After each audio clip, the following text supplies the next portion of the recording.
The sophisticated technology which was developed to make all this possible has been adapted to other processes, part of the self-generating development under free enterprise. And it all stems from an ancient traditional industry, weaving, that imported a new method for controlling its looms when Japan turned to free trade more than a century ago. Yet, believe it or not, many still maintain today that markets cannot be left to operate freely, that they must be controlled by government. This dockside is in Scotland.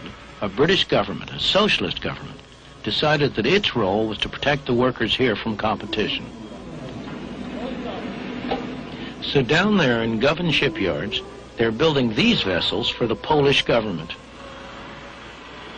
To get the order, the British government is using the money of British taxpayers to subsidize the work.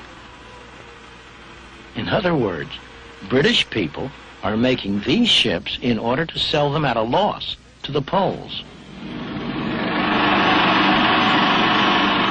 Not only the Poles, but also we in America benefit from this kind of philanthropy.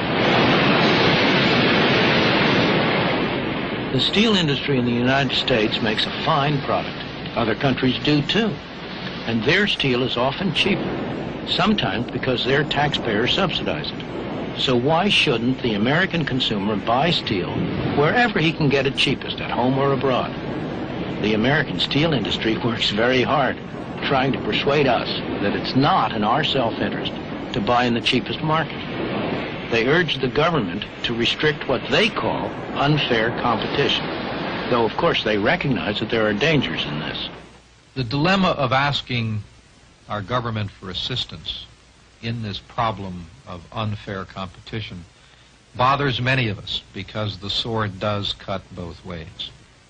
But we believe that what we have attempted to do is far different than the kinds of direct government involvement that occur in many of the foreign nations around the world, where the governments provide direct financial assistance in the form of either ownership or loans or subsidies in some fashion or another.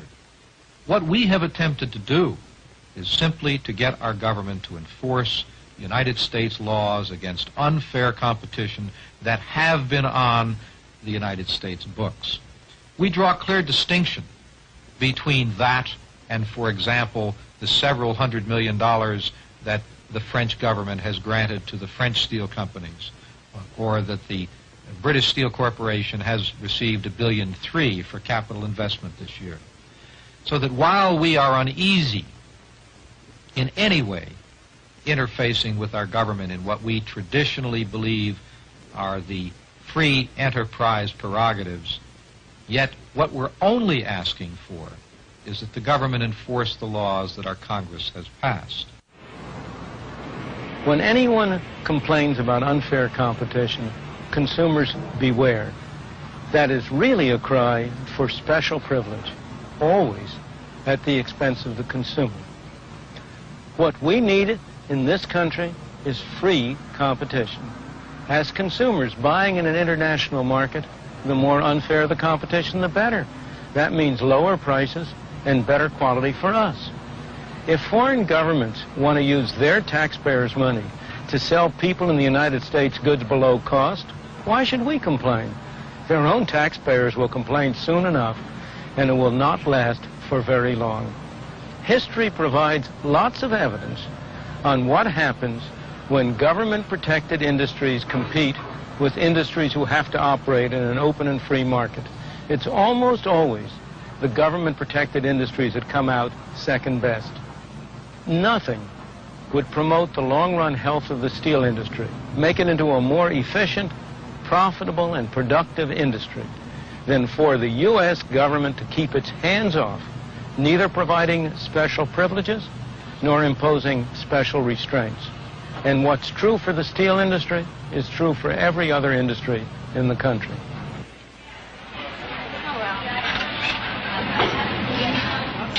These women work in an industry that so far hasn't asked for special protection, the silicon chip industry. Every one of these small squares on this disc is a highly complicated, integrated micro circuit.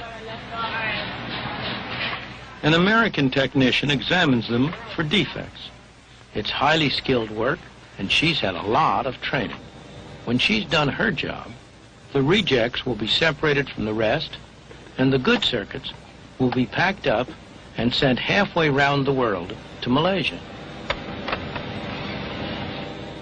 The product of American technological skills returns looking like this. Each microcircuit has been enclosed in ceramic by a Malaysian worker who is highly productive at this sort of work, but the Malaysians are not able to test their products. So back they come here to America to be fed into these machines. American engineers are good at producing sophisticated machines. In an operation that lasts a fraction of a second, these machines can test every circuit, can grade it for quality, and then can sort it into one of 6 different categories of reliability. And that's not the end yet, because American silicon chips are exported to many countries where foreign workers assemble them. The final product is then returned to our stores, so that you and I, the consumers, can benefit from $10 calculators, as well as from a lot of other electronic devices that not long ago simply did not exist.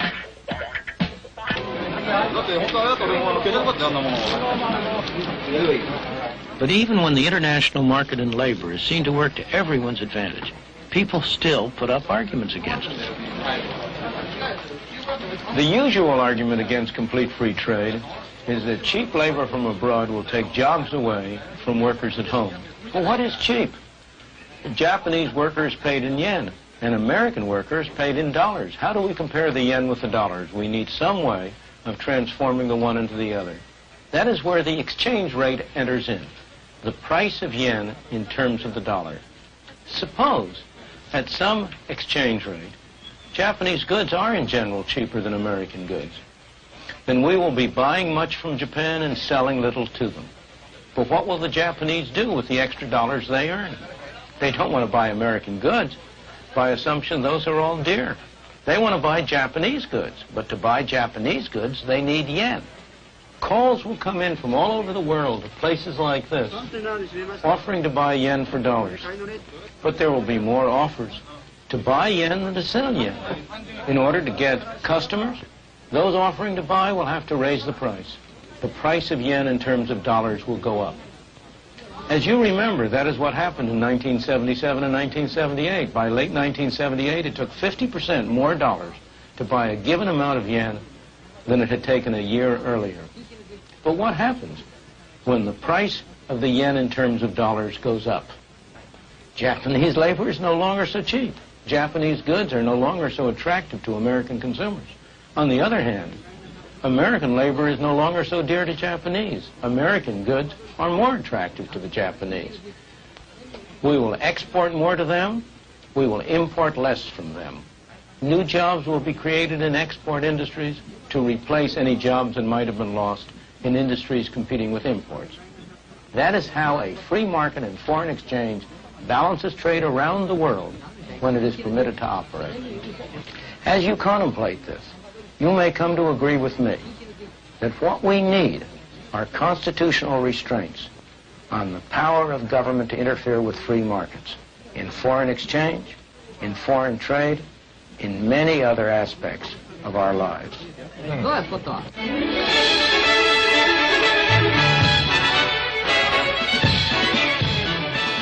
I'm Linda Chavez. Welcome to Free to Choose.